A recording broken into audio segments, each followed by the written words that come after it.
You know what's really interesting is like I never thought that the invisible car would be as big as it was because, you know, it was just one of those stunting moments, you know, like here I am having this beef, you know, Marcus Miles is stunting with a peacock and buying everything at the bar. I'm just over it. Man, fuck the club. It's just what could be the most like absurd thing for Alfred to be upset about. Fuck him too.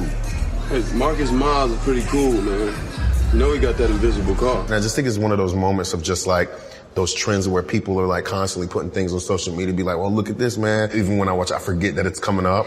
And I'm just like, it's just like, that's so dumb. And I tell you, these people flew over this car. I was just like, oh God, oh, no one survived that. We did like insurance about to be hella high. Like they're being hit by a real car. Like the car, I think, was covered like in green screen or like, you know, that material.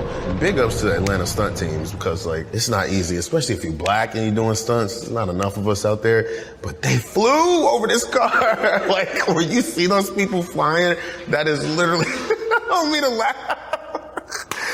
laugh, but whoo, man, they got some air up there, man.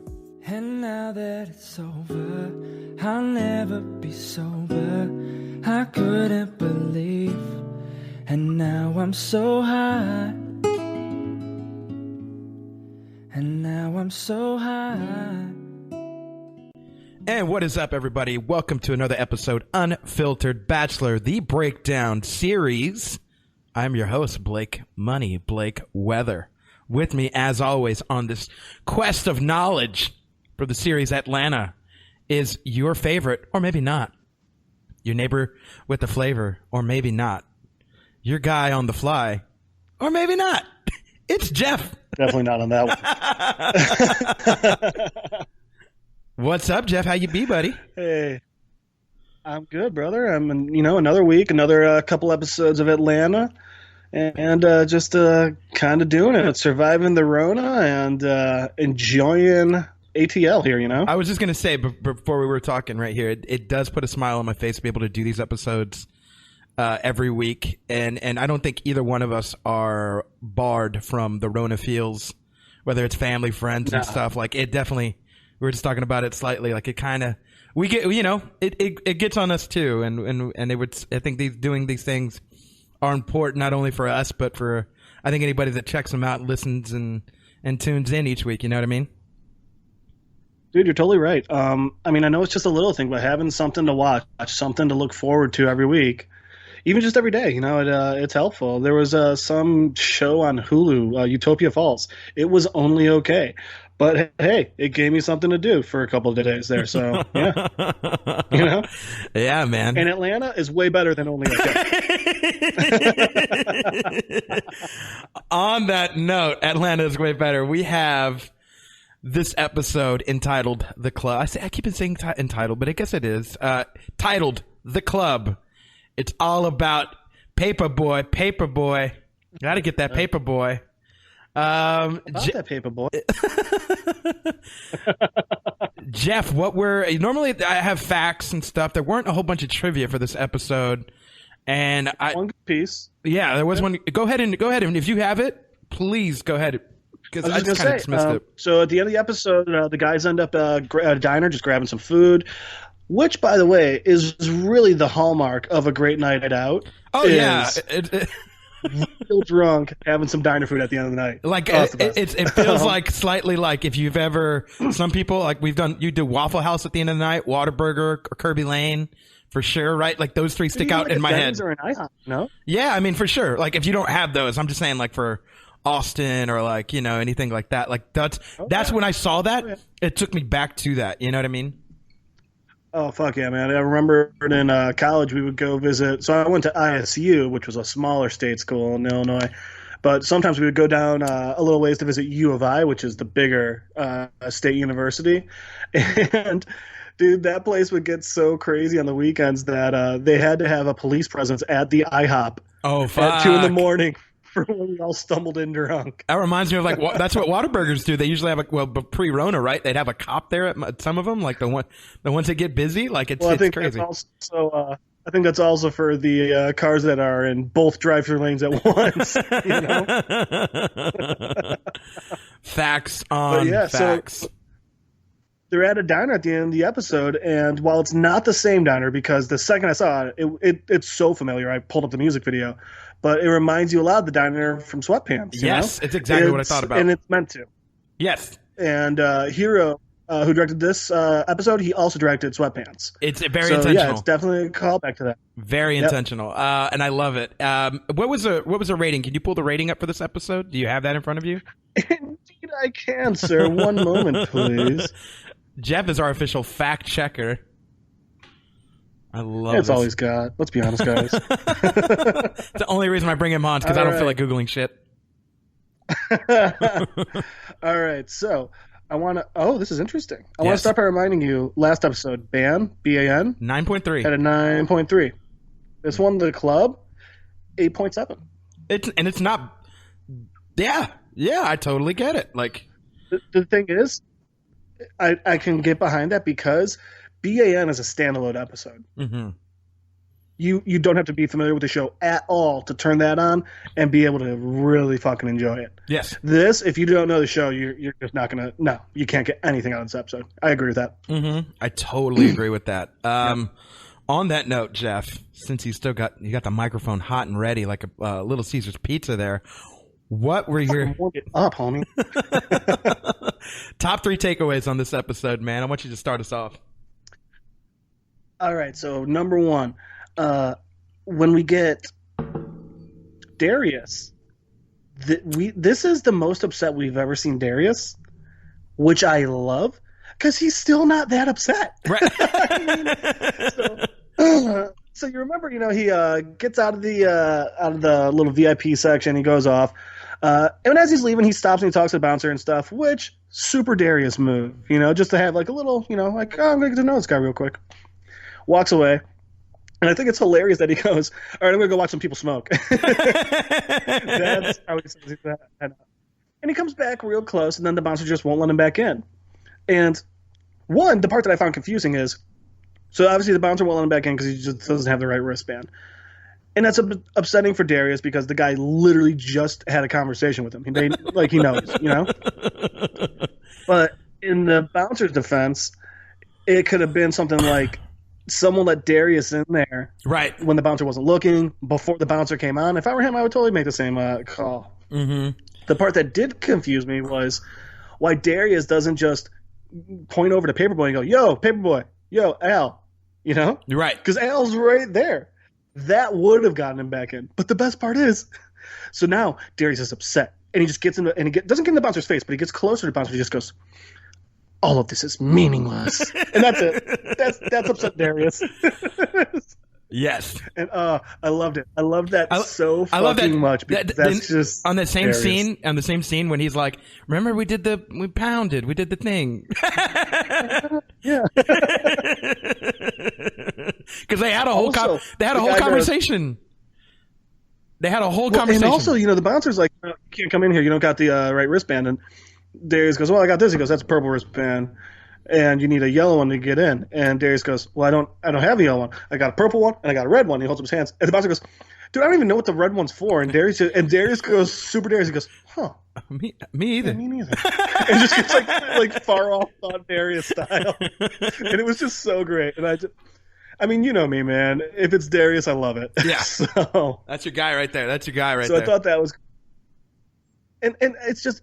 I know it's what I keep saying, but Darius, when he's really upset, is like, it's not an outburst. It's not like trying to stunt on this guy or anything. He tries to like attack the guy's like worth and where he is in the world by being like, this is meaningless. And that's it. So there's that. 2, Earn. This is a lesson where Earn is learning the game. Yes. Clearly. Because 2 things. 1, he should have gotten stuff in writing, obviously. Because fucker Chris tries changing everything right, as they're going. 2, you always get paid before. You don't get paid halfway through the thing. You get paid before the fucking doors open. Not always. Honestly, I mean, you don't think so? Well, so it goes to your point. I'm going to tag along. Can I Tag me in, Coach. I'm gonna Yes, tag please. along your point real quick, like a Girl Scout cookie. I'm gonna do a tag along. If you just called it out, if you're inexperienced like Ern, you don't get stuff in writing, and you don't get the money up front. So usually, like a friend of mine, she's in a cover band, and they at least do a deposit for their band. You know what I mean? Like they have a booking fee, and you at least have a deposit that you got to pay up front. Again, to your point, Ern is so fresh in this. None of that. Like he doesn't know any of that. And that's why I'm saying this is where he's learning. Yes. This episode is all about him learning how to play the game. Yes. But the other part of that was my favorite thing is when Ern's back there talking to Chris, and Chris is trying to, is so trying to throw his weight around, which he's a promoter at a shitty club. You don't got a lot of weight, buddy. Calm down. But one of the things Chris throws out at Ern as to why he's only giving him $750 of the $5,000, I love, because Ern, he gave you exactly what you need to say back to him. And what if I were in Ern's shoes, I would have said. He goes, well, let's see. It was $5,000. Then we paid for the flyers. Then your guy drank over his limit, and he was supposed to perform. But then he goes, plus Paperboy's a thug, so I have to have extra security. Right. If you're Ern, and if I'm Ern in that situation, here's my exact response. I go, okay, all right. Here's how this is actually going to go. You can give me the $5,000 that you owe us, or I'm going to go get the thug and bring him back here, and we'll see how he treats you. Right. And that's it. That's all you got to do, man. Like, now don't get me wrong. I think Chris probably still would have tried to give Ern shit, but I think that would have upped Ern's reputation. I think it would have, so people in the future don't, someone hears oh, this guy tries screwing Ern over, and Ern's like, no, this is what I do. I think that would have helped Ern in the future. Do you see Ern's point though? He's like, man, I'm not as hard as you, right? Like and that's why. And it's still like in that situation, still the answer would have been Paperboy, and the answer at the end of the day in this episode was still Paperboy. Like it's Ern not 100%. Having, you know what I mean? Like it's Ern not being. He needs to be enough on himself, like enough by himself, to be able to make the moves that he wants to. And that's the thing, though, since he's so new in this, which, I mean, my God, have you ever seen someone more wet behind the ears? Right. I mean, Jesus, Ern, you're just not getting this at all. But if he had been there, if he had said, this is how it's going to go, and even if how it's going to go is, I'm going to go get him and then we're going to figure this out, that still would have given Ern more credit for the future. That still would have been like, oh shit, Ern isn't fucking around. Now, Ern might not be the guy that's able to break your neck, but Ern's got those people. You don't fucking. Yeah, Ern knows a guy that'll break your neck. Yeah. And more interestingly enough, with the way Paperboy got started and everything, he got so big because he shot a dude. So at this point in Paperboy's career, him going and slapping this dude around is going to be so much better for him. I mean, that's not a lose for Paperboy and his whole situation, Right.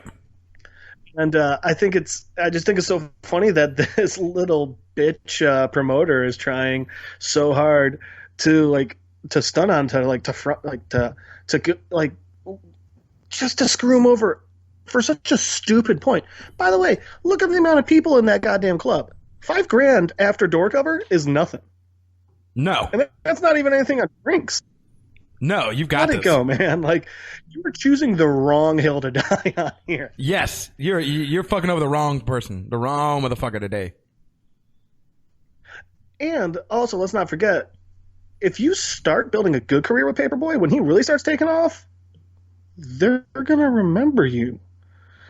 I know that you can't do that with every up and coming rapper, every up and coming artist, but you gotta be able to weigh that at least a little bit. And my third takeaway is actually more of a question to you. Okay. You think Ern had the chance with that bartender? Yes. I think because it's a bartender. No, you're never getting the bartender, but dude, she was into him. I think she was. I think he could have had a. And by the way, holy fuck, she was hot. Beautiful, gorgeous AF. I could not take my eyes off her. No, there could have been gorgeous. a gunfight in the background, and I wouldn't have known. I wouldn't have even cared. No. And okay, so cool, because I thought so too, and I just thought I thought it was so. I thought they're back and forth. I was like, God damn, Ern's kind of. There's getting it, There is some game being spit here. Let me tell you. You know what I mean? Which what the biggest piece of game that Ern spit in my mind was? What's that? When she's describing like, oh well, everyone's just here, to get to stunt or to do this or whatever, and Ern goes. He goes like, okay, so why am I here? And she's like, oh, you're just here like everyone else. You're here to stunt and make some money. He goes, are you here to stunt? And I forget what else she said. And he goes, I'm here to work. And she goes, yeah, because you want to be the big man, and you're going to do that by stunning and getting the money. And Ern has a look at her, and she goes, don't be angry. You asked. And like she was cool. She was super cool about it. But then Ern goes, all right, Tiresias, what's my check? And I looked it up because I was like, that's not her name. I know, I can feel it. In Greek mythology, Tiresias was a blind prophet of Apollo and Thebes. I think it's actually pronounced Thebes, my bad. Famous for clairvoyance and being transformed into a woman for 7 years. Holy Dude, he fuck. threw an old school Greek myth hit on her. What? That was smooth. I mean, and she played that part though, did she not? Like she was kind of prophetic in like Totally did. everything she was saying around the club, where she told him to find this Ern was person. in Stanford. The we what? forget that. We forget that Ern went to Stanford for a bit. Oh, that's we forget right. he's a smart guy, or was it Yale? We forget that Ern went to an Ivy League school. We forget that he's got that smarts, man. Mm-hmm. And when he throws him out at little points like that, I fucking love it. Yeah, it's so great. It reminds you, you're like, oh, he is smart, even though he does some dumb shit. He is smart. He's not just like another guy from the block. He's smart. He's got. Well, it reminds you, he's not street smart. He's book smart. This is no. This is why. He's learning it. This is why. But this is why. I think a big part of this entire series is him learning to be street smart. Exactly. Like I was saying, this is why like a lot of like he catches on to some things, like a lot of things, but there's some things where it's like, oh, clearly this is Paperboy's world, right? Clearly you got to be a little bit more hard, in the game. Well, I mean, it goes back to episode 1, doesn't it? Paperboy Al, you're Martin, you're Malcolm. You need a Martin, right? You need somebody that's just we're gonna do this a little bit more diplomatically. You know what I mean? And that is Ern's position, which is true. You need the yin and the yang. You need the heads and the tails. Mm-hmm. So, love those 3 points. What about you? What 3 you got, man? Okay, so I'm gonna throw out. I've got some real quick. Uh-huh. On my screen in the background, it's the scene where Ern walks into the dude's office to ask for the money. Mm-hmm. I love that he walks in and goes, "I want," and then he just throws shoots up? on the dude's floor and then goes, "I want my money." Because that was actually that was a ballsy move. Uh-huh. I'm right behind Not you. running for a trash can or anything, just and then I'm right behind you there. Yeah. I'm right behind you there. He just walked in the back, and it cut to commercial real quick because I have regular Hulu and not Hulu Plus or whatever the kids are doing. Yeah, I'm not paying extra. Yeah, fuck all that. I'll have a commercial here and there. I don't see them enough, anyways. First of all, my first one is your first one, but in a different way. Darius, love Darius.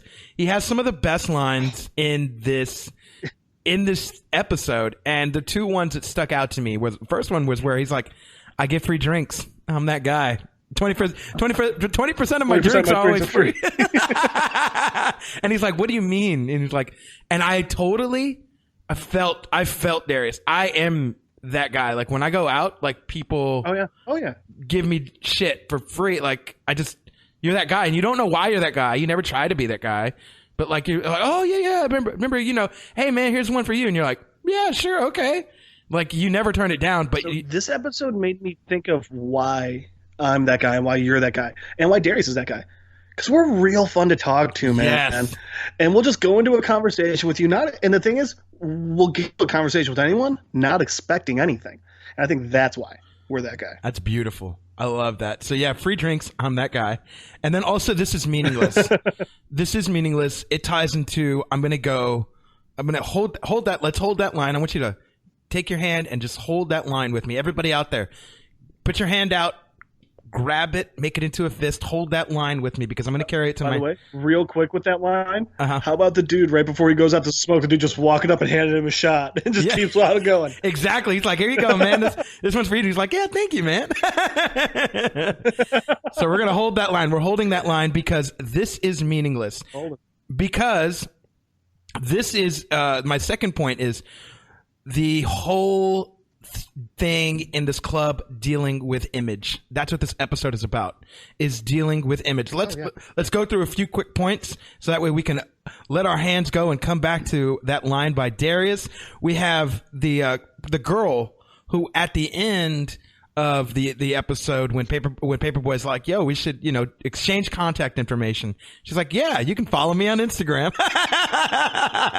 Oh my god, that was so damn funny. But And it was she- just like an oh. I was always mad at that until today when I kind of sat back and I marinated with this episode. I was always mad. I'm like, fuck that bitch. Fuck that girl. Like, she shouldn't be doing this. I know girls that do that. Like, go in, get free shots, do this whole thing with guys. And then they go home and they got a boyfriend. Hell, I might have been the guy that entertained that when I was fucking 23, 24, when I was a club promoter. I might have been that guy that entertained that. I know you got a boyfriend, but you fucking around with me right now. Who cares? You know what I mean? But also, like, after this club experience, it's nothing. And that's kind of shitty, but whatever. Do I waste my time? I don't know. But she brought up the best of point. She's like, you want to party with the cute girls like me and have a good time, basically, while you're here. Because it's all for image. Next thing, let's go to this. Reason why this is the theme of the episode, I think. And they're showing us the point of view from the less glamorous side in every aspect. Oh, yeah. Whether it's chasing money, whether it's being on the opposite end of having VIP bottle service, right? Because in this episode, Marcus Miles, who plays for the Atlanta Hawks in this episode, he has bottle service on the opposite side of the club that Paperboy has. He has the attention. Now, he gets the shout not just outs. the opposite side, the elevated The side. elevated side, right? Literally higher than it. Yes, literally above thou, so to speak, right? Yeah. Literally above thou. It's Looking literal. down on the peasants. Looking down on the peasants. He has bottle service. Let's count the things that's for image purposes. One, he has a bottle service. Two, apparently he has a peacock dressed up in some sort of suit or something like that. That dude with the In a leather coat. A leather coat. Which he brought to the club. Yes, why? What the fuck are you doing? And then the third thing is he buys out the whole bar and then he leaves. Then the fourth thing what? that they talked about that you don't believe, you are, again, Paperboy is your voice of reason. Oh, dude. The invisible car that pays off at the end of the fucking episode, dude. Oh my god.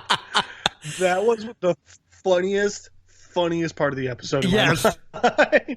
Dude, and so we're gonna do the So three. for I have those of you listening a here, like, what are you talking about? yeah. You shouldn't There's literally An Darius invisible car. says to Paperboy, he's like, "Oh, he's pretty cool, man. He's got an invisible car." And Paperboy's like, "No, he does not." And Darius pulls up his Instagram and it shows him like pointing at nothing in the background. It shows him like leaning on nothing. And Paperboy's like, "That's not. There's nothing there. There's no invisible car." right. And then And then the there's end an of the invisible car. It hits it people. runs people over. You see a dude just sitting down, moving through the air, and then people go flying off. I laughed so fucking hard, dude. I had to rewind it and watch it again. It's hilarious. It's fucking hilarious. It is absolutely goddamn hilarious. He hit him, didn't he? He hit him, didn't he? Yeah. You know what else I think of? Who the fuck wants an invisible car if they could still see you while you're in it? Bro, because it's all about the image. It doesn't matter. And this is what we're going to come back to. When Darius tells the bartender or the security guy, this is meaningless. Bouncer, yeah. That's because it really is. At the end of the day, once you leave the club, like, It's a club. it's everything is meaningless after this. Like, this is all a different world, an image world, a world of just facade. And Darius, again, he is, I don't think he's the voice of the audience like Paperboy is, but he is the voice of reason. And the reason is, this is, come back to we let our hands go now, ladies and gentlemen. Let your hands go. This is meaningless. That's what Darius says. So those 2 points tie in beautifully. Darius is he sees He's the he sees the prophet. truth of the world. He is the prophet. He's the shaman who sees past all the lies. Exactly. I was going to say he's a prophet. He's a shaman. He is a medicine man of this entire show. As we're discovering more and more about Darius. You know what he is? What's that? You know what he is? Uh-huh. He's Darius. I love that. I want to change my middle name to Darius. And then we have my third point is we have Blake, Money Blake, Darius, Weather. we're gonna work at it. We're gonna work on it, huh? Are you Darius? Blake Darius Stevenson. That could be a thing, huh? We could do that. I like Blake Money Darius. No, I need Blake in there. Oh, Blake Money Darius. Yeah. Okay. We're gonna work at this. We're gonna come back next week with something different. My third point is all the listeners write in. What's your favorite Blake Darius combination? Yes, please let us know. Unfilteredbachelor@gmail.com. Right. Paperboy deals with the continuation of this idea of fame. That is another subtone of this episode, and it starts off with, obviously he's in VIP. He doesn't like it. He doesn't even like being in the club. I don't know how many times he said in this episode, "Man, fuck the club," but The club, yeah. but he said that he fucking hates the club like 1,000 times. But it's dealing with. By the way, I can get behind. But if I'm in the VIP, I feel like I wouldn't hate it. Because the entire reason I hate the club is just trying to move around, trying to get anywhere, how long it takes to get a drink, how long it takes to go to the bathroom. When you're actually that's why I like bars over clubs. Right. Because you can just kind of hang out with your friends and talk, and you don't have to, hey, how's your drink?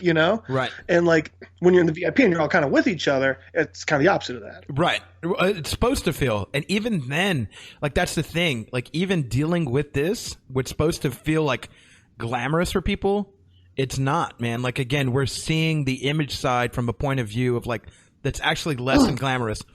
They talk about the first thing that Paperboy deals with is he has alcohol he doesn't even like. You know what I mean? He has champagne. It's rosé champagne. He doesn't like it though. Champagne isn't rosé flavored. There is none. That's a sparkling wine. Yeah, that's not a thing. That's not even champagne. That's not a thing. Yeah.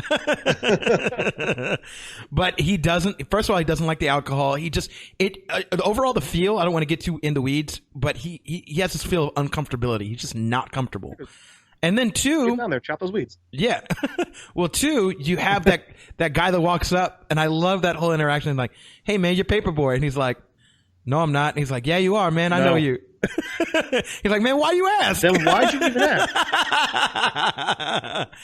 Oh, it's fucking hilarious. You know what I love about that guy? He raps the whole Other fucking than him verse. literally just no. He talks the whole rap. Oh yeah. He doesn't rap it because rapping still needs a beat and some you gotta have some. He literally if Paperboy's rap was Happy Birthday, this dude literally just walks up and goes, hey, what's up? You're Paperboy. Happy birthday to you. Happy birthday to you. Happy birthday, dear Paperboy. Happy birthday to you. But one of Paperboy's entire raps. That's not rapping. He is. This is the first time you see in this. And I love this. It's just a little thing. He's a black guy and he says N-word. He doesn't say the N-word. I forgot instead about of that. saying the actual N-word, he says N-word, my dog, da-da-da-da-da, and he's rapping. He's like, N-word, you know what I mean? He literally says N-word. Awkward. It is awkward because every black person we've seen in here has said the N-word. You know what I mean? That's their thing. Cold world, N-word snitching, caught you know what I'm saying? Cold world, but an N-word, this is literally what he's saying. And it makes it so cringe and awkward. You're like, you're black, bro. You can. It's like when I sing rap. You're not black and you can't say that word. But he's black and he can say the word. Exactly. And he instead says N-word like he's a white guy. And it's really fucking weird. You know what? I bet I know what it is. What's that? He's transracial too. So that's actually a white guy from Colorado. Fucking idiot. Fucking idiot. Listen to the last episode if you didn't get that reference. But did you notice where the dude comes back? Yeah, he's in the fucking VIP area, that same fuck. But anyways, Yeah. I think I just want to point out it's the uncomfortability with fame that Paperboy is still dealing with. That's my number 3. That's my number 3 thing. You know what I mean? He's still trying to grasp this full idea of what it means to be in this image and be in the limelight and like just try to come to terms with it, I think, and still really come into his own. And in a couple different ways too, because at first the way you see him deal with it is he's got, including this guy that we were just talking about, he's got all these starfuckers in his VIP area. They're just grabbing his fucking champagne and they're acting like they own the place. And he's like, what the fuck are you doing? Who are you? Hang And on. he gets mad because he's dealing with all the starfucker. To tag onto that line, I replayed the episode right now, and there's that part where the DJ's like, we got Marcus Miles, over here, and then he's like, we got Paperboy. Well, We got Paperboy, but like, here's the thing: if you notice in the shot, the guy that talk rapped Paperboy's verse is behind Paperboy, and he's like throwing up his glass, like he's outside the VIP area, but he's throwing up his glass from the outside, like, yeah, we here, man. Notice that, and you'll get a fucking kick out of it because you're like, blatantly, he's just trying to work his way into that light right there, just to be like, hey guys. It's a small thing, but it's a fucking hilarious. Dude, that's awesome. Well, so there's that side where he's dealing with all the starfuckers, which is, I mean, I gotta assume, yes, being famous must be great. You got money, you got fame, that's awesome. But the level you have to deal with the starfuckers on a regular basis must just drive you insane. Like, how could you ever form a new relationship with someone ever again without just being like, all right, are you actually interested and think I'm cool, or are you just trying to fucking mooch off me, Right. But then at the end of it, he deals with his fame in the other direction. Someone got shot at the fucking club, but all they're talking about is how Paperboy evidently is involved with because they're saying that he stole the money from Chris. An armed robbery. Yeah, robbery. That was actually, I just read my line. Which I also love how he robbed Chris. Oh, just that was slapped the shit out of him. With the money. Not only with his hand, hand, gangster, and with the money, like paper slap, Paperboy. That's a paper slap. That's a paper slap from Paperboy. Dude, that's so much more gangster than using a closed fist. Yes, no, yeah, it's what. Hey, let me tell you something, Jeff. It's what the kids call pimp. Oh, he pimp slap he pimp slap a bitch. Is what he did. I was thinking like old school Italian mob. I'm thinking Goodfellas and shit. Just right on your fucking stupid, fucking ugly face, bro. Oh man, but I do have that written down at the end of my Paperboy. At the end of my Paperboy point was by the end of the episode, he is infamous now and wanted for armed robbery. It's like, oh Jesus, fuck, man. The man can't escape infamy. You know what I mean? Dude, Chris calling up. I also thought it was really interesting how Chris was impressed with Paperboy for doing that. Yes. Yeah. Because Chris turns to the girl at the office with him and goes, that boy's going to make it big. And then he's like, what are you doing? Call the cops. Call the cops. Yeah, that's kind of a bitch move on Chris's part to call the cops. But I'm guessing it's also a part of the he can insurance write off. No, it's no insurance write off, bro. Like, you just don't. You gave up the money then, so you get it back. You know what I mean? Like, I think that was his plan all along. Like, listen, man, when I saw that, but if he never gets the money back, he was robbed, so he can claim it for his insurance. Oh, right. I got you. Okay, yeah, that makes sense, I suppose.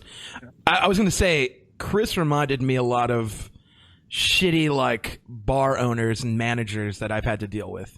Where, like, you are chasing them. Dude, he reminds me of shitty managers that I've had working in bars and restaurants. Yeah, where you just that slimy, sleazy fuck who's trying to get out of everything. And it's just like he's clearly stealing money from people. It's displayed so well when Ern's chasing him down on the dance floor, and then all of a sudden he sees him, and all of a sudden he doesn't. You know how many times that's happened to me? Like, being a promoter, like I was an independent promoter for a while, and I did my own business with different clubs, and like to try and like all the instances that Ern has ran into in this episode. 1, chasing him through the dance floor. 2, where he's like, hey, I'm like, hey man, can I get my money now? Yeah, first, hey, get these shots real quick. You know what I mean? Like, I'm trying to take these to my girls. I'm like, yeah, okay, cool, man, I'll follow you, but like, I need my money, bro. And like, you give them to somebody. I've literally ran in this instance, and they're like, I don't know who the fuck that is. And you're like, fuck, dude. Which, because that was the part where I was like, the first one when he loses Ern in the crowd. to like a casual observer, it's like, oh well, you know, it's a crowded dance floor. Maybe Aaron just did lose sight of him. It happens. For me, just working in restaurants and bars as long as I have, I was like, oh, I know exactly what this motherfucker's doing. Yes, I did too. The part with the shots, I was like, that's fucking clever. That is a clever way to lose Ern, man. Clever, dude. And I've had bartenders do that, like where they give me shots and they're like, okay, give these to those girl right there. They're wanting them, and like I give them to them, and I turn around, gone, and I'm like, where the fuck is this motherfucker at, dude? Like, fuck, like. Like, god damn it. I feel like Ern, bro. I felt like Ern a lot of times. And so to see that instance play out the way it did, it was just fucking great. And I love this episode. The majority of this episode's all in one location. It's all the club. And it's so much at one place. I mean, it's almost a bottle episode in that aspect, but there's so many different parts of the club. I don't think it's technically a bottle episode. Man, by the way, bartender's back on screen, and God, she is beautiful. Beautiful. Anyway, can I ask you a question? Do you think part of the reason people think they can walk all over him is the way he's dressed? No, I think it's how he like carries himself. He's not tough. Dude, guy. I think even if he just buttoned up his shirt, so it's not like keep on keeping on t-shirt. If he's wearing just a collared shirt and jeans, I think even then he looks a little more professional. I think it points out that he might not be as green as I think, you know? Yeah, I see what you mean. I mean, you look at Ern, and he does not look like a manager, you know? He looks very green. He looks like... And, you know, it's interesting because we actually can go back to Lil Dicky on this. Look at the episode Talent Show, you know? So in Talent Show, they kind of had the same thing going. They had the nicer VIP area, but then they were just fucked off to the bad one. And it's kind of like how Paperboy's not the nice VIP area. He's in the bad one the entire time. And then conversely, while Mike, Dickie's manager, is nowhere near a foreboding or intimidating dude, Mike can talk the talk. And so, like, I just think people aren't going to fuck with him, you know? Right. He's back. He can talk the talk. He can walk the walk. You're like, oh yeah, that guy's professional. With Ern, it's like we're gonna fuck this guy around because like he's not. He's what? Hey, he's that guy right there. You know what I mean? He's this fuck boy over here. Totally, man. Yeah, man, a lot to take in this episode, but I also found myself wondering. What's that? Man, I wonder how often in his early career that happened to him as Gambino. It happens to every rapper, man. You have to learn. Oh yeah, but I mean, and that's the part that like it's so funny watching Donald Glover out here, like, you know, being this guy trying to deal with this, whereas now like no one would even think of trying to do that to him as Childish Gambino. Are you stupid? Do you know how much money he just brought in? Give him whatever he wants. Right. Give him all. Does he want the bar? Things. Let him take the bar. Bro, can I make a shout out to the fans? Everybody, can you please go to unfilteredbachelor@gmail.com and just let us know how much money you want to send us, because we are working on getting ourselves an invisible car. I just let us know how much money you would tip us. We'll send you our Venmo and Cash App. I'm gonna have to disagree with you. I gotta disagree with you. While the car sounds cool, I think we should go with the motorcycle with the sidecar. Still invisible, of course, but I think that would be the way to go. Got a lot more pickup, you know. You're right. Obviously, I'll take the sidecar. It's cool. I don't mind riding bitch. It's whatever. It's what we call shotgun. We call that shotgun in the game. So a real quick side note as we're wrapping this up, man. Brian Tyree Henry, did you see the GQ thing I sent you? How great was that? Did you watch it? I think I forgot to read it. You forgot to watch it, you bastard. But anyways, I'm so sorry. I'll resend it to you after we record this. But he talks about this episode because of obviously the invisible car, and he talks about how they recorded that scene. They literally wrapped a car with the green material that's for use for green screen. They made the car invisible, and they actually hit people with the car. So the three people that fly are real black stunt people. And he shouted out, he's like, I want to shout out the stunt people in Atlanta. They're black. He's like, we don't have enough black stunt people. And oh my God, they took a hit like a champ. Like, those are real people getting hit by a real car, bro. So on top of that, one, you could see those guys fly like right before they get hit. you also see them like bracing. They know like you can see them knowing they're about to get hit and they're getting ready to jump. Yeah. 2, that is so true. As underrepresented as shit, excuse me, man. As underrepresented as black directors and editors and cinematographers and everybody in Hollywood are, the black stuntman is so much more trivialized because stuntmen just in general and stuntwomen are very trivialized. I think that Jason Statham had one of the best ideas that I've ever heard in regards to the Academy Awards or whatever things you want to do. He kept saying, like, there needs to be a stuntman award. And yeah, there does, man. Because these people put literally their life and limb on line every fucking day.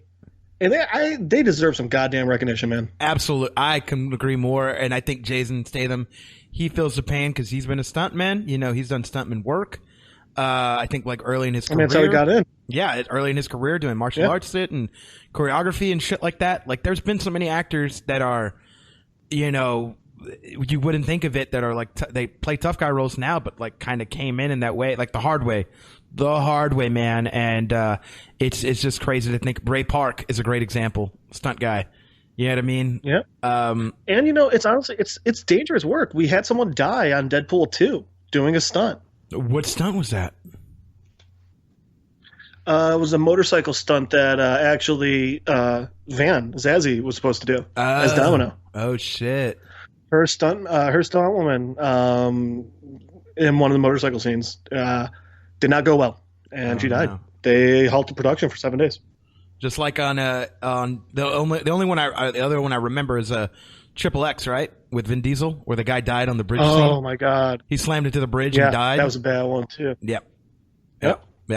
But and by the way, they don't get paid well enough for that sort of risk. Yeah, they just love what they do. The love of the game a lot of the time. It's insane. It's an insane world. But literally, when you see the people fly, invisible car, it's a real car wrapped up with green wrapping, and real people got hit. And so to shout out that scene, it's hilarious to laugh at, and it's another thing to take in as a human to be like, God damn it, like. I want to, and even Brian Tyree is laughing. He's like, obviously, if you're a stunt person, you know what you're doing and you know why you're doing it. But like, this is, and it's hilarious. It's like, it's one of the, I think it was like looking back. It looks really fucking real. Because it is. I asked the guy, was like, did they like put the dude on, like, did they put the guy driving the car on like an elevated seat and just kind of moved him and had everyone jump? Like, if I didn't know what you just told me, like, it looks like an invisible car actually ran some fuckers over, which is another testament to this show. Yeah. Like, reinventing the game, dude. Good production. Reinventing the game, and literally, I'm gonna start taking pictures and put it on my Instagram and be like, everybody, check out my invisible car. I'm gonna start doing that and see how many people catch on. Actually, you watch. Do one of you like cleaning the rims? Yes, I'm like. Yeah, I don't even know. That's a new spin. Just put my finger like this and like spin them. Look at this. I just put my finger like that. Just like, ooh, baby. Y'all don't know my invisible car, baby. That's a new Rona challenge. The invisible car challenge. I'm gonna do it. Wrapping this up, man. Anything we missed before we clear house on this episode and move on to the next? So just the only other thing I can think of is I just love Paperboy sitting there and he's like, I don't trust that guy and I don't trust their kind. Ern's like, who? Nigerians. I love Ern just goes, Darius is Nigerian. Paperboy's like, for real? Darius is just like, yep. And Paperboy's just like, God damn it. Bro, that's his best friend even before Ern got in the picture, and he had no idea he was Nigerian. And also, I've never heard this about Nigerians. I've never heard anything bad. Oh, never mind. Is that someone from like Nigerian email scams, you think? Nigerian prince with money? Fuck, dude, that might be. Wow. My mind just blew up. Holy The shit we fuck! figure out. The shit we figure out on this fucking podcast, bro. I mean, that's the only thing I can think of. I mean, I think there's that- also so much I could just not know about the whole black culture. Right. And hierarchies. I don't know. But that's definitely a thing. That's definitely a thing that exists. That was a thing. It is. That was the thing. That is a thing. It's everywhere a thing. If you guys get an email about some Nigerian prince emailing you, he wants to transfer $10 million into your account, but he needs your bank account money. Send the money to me, and I'll make sure he gets it safely. You send him yours, like your own personal social security number, but give it our bank account number, right? So that way we can get the 10 million. We'll give you some. We'll give you some. You know what I mean? We'll split it with you. Dude, there's a British comedian who, for like over 3 years, has just been responding to spam emails and just messing with them nonstop. It's pretty hilarious. Oh, I love that. This is great. Oh yeah, it's pretty awesome. This is great. In wrapping up, though, Jeff, this was another great episode. I did enjoy it. I don't know if it's in my top 3, but I did enjoy a lot of the depth that we see about Paperboy and Earn and them kind of coming into their own, of course. But if people want to talk to you more about this episode in particular or anything in the Atlanta universe, where can people find you and reach out to you, old Jeff? So, sorry, invisible car run over. They can Skype me at Don Cheadle's driveway at lildicky2.com. Or they can try and find me on the Facebooks. Or walk over to my place and stand 6 feet away and yell. That's right. We can have a yelling conversation. It'll be great. And then he'll rap you the whole verse that dude does in the club with Paperboy. Jeff, start writing it down. Start writing it down. Everybody, thank y'all for tuning in. Y'all can follow Unfiltered Bachelor and the continued series that we do as we break down Atlanta.